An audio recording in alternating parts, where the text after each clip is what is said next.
How to share your location on WhatsApp. Hey everyone! Sharing your location on WhatsApp is super useful when meeting friends, getting deliveries, or letting family know you're safe. In this quick guide, I'll show you exactly how to share both your current spot and real-time location.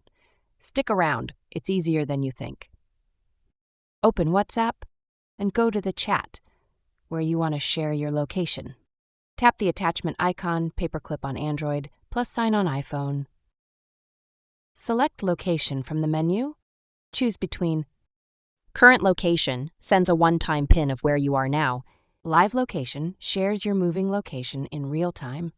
If using Live Location, pick how long to share, 15 1 hour or 8 hours. Hit Send, your location will appear in the chat immediately. Bonus tip, you can stop live sharing anytime by tapping Stop Sharing in the chat.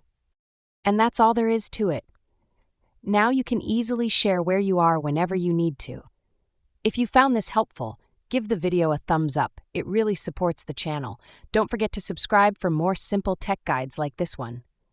See you in the next video.